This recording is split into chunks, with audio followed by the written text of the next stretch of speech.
Yo, what's up guys, TFW Starving here. Patch notes for 3.26 have come out now, and my favorite skills of all time, Reap and Exsanguinate, have been buffed. I will definitely be considering this as my league starter. It's my number one pick so far. I have a few other options in mind that I'm considering, but since I've league started this last few leagues, it would be a comfort pick. I can highly recommend this build. If you played it last league, it is just strictly better. It'll feel smoother. It'll do more damage. It's just been buffed. I believe it is a 19% damage buff on Reap and Exsanguinate, and then cast speed on Arcane Surge is also getting increased. I think it's going from like 10 to 20%. So just a double cast speed buff on Arcane Surge is very, very nice.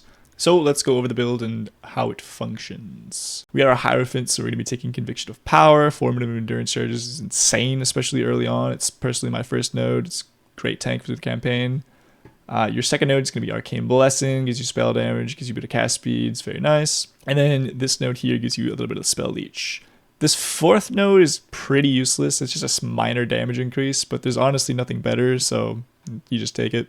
As for the tree itself, it's pretty standard. You're going to be taking your life nodes, you're going to be taking your regen nodes. That is how we're going to be mainly sustaining our Reap. You'll get a little bit of defense with like max res here. You'll get some suppression over here. This build has like 40% chance suppression just from the tree itself. So like it's super easy to cap suppression.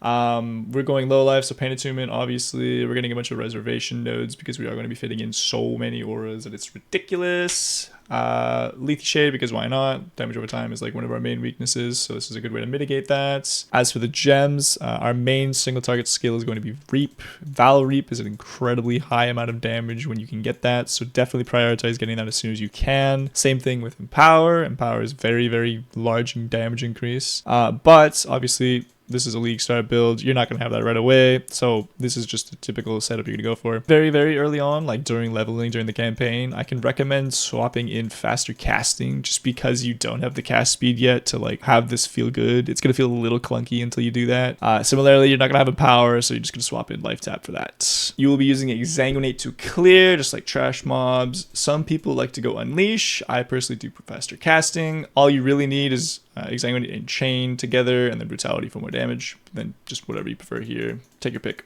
Corrupting Fever for just increased damage. You'll be using Flame Dash to move around. Self-casting Vulnerability early on until you get a Vulnerability on Hit Ring. I go over in the notes how to craft this, so don't worry. Everything in this guide is incredibly self-craftable, self-farmable, with the exception of I have a softcore trade loadout. Be sure to check it out, but it's obviously not designed for SSF. You'll notice everything is linked to life tap. It's because we're reserving all of our mana. You'll notice both Molten Shell and whatever. You have your choice of guard skill. Some people like Steel Skin because of the bleed immunity. I like Molten Shell just because armor is good. We are a low life build. We will be reserving half of our life using Arrogance, Vitality, and then your choice of either Tempest Shield or Herald of Purity. If you're looking to be more tanky, definitely take a Tempest Shield and maybe Glancing Blows to combo with it for some good block chance. But if you just want more damage, Herald of Purity is fine.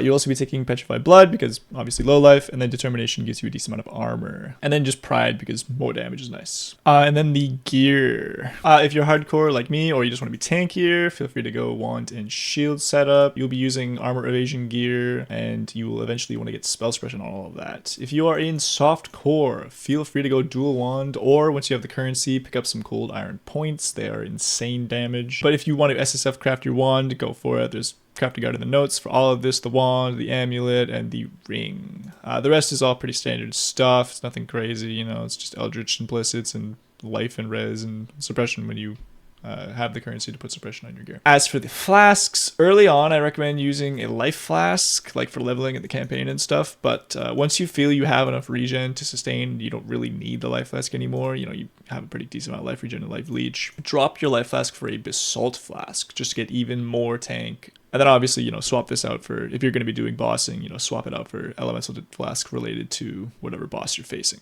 And be sure to check out the notes section. I have a decent amount of stuff in here. It's mostly just like how to craft your gear and what order to do so, as well as some just like, normal questions that I get asked every so often. If you have any questions that aren't in this guide or in this notes section, please feel free to ask me. I will be live streaming my league start. I'll either be playing this build or I have a few other builds. I'm going to put some guides out. I'm not sure what I'm playing yet.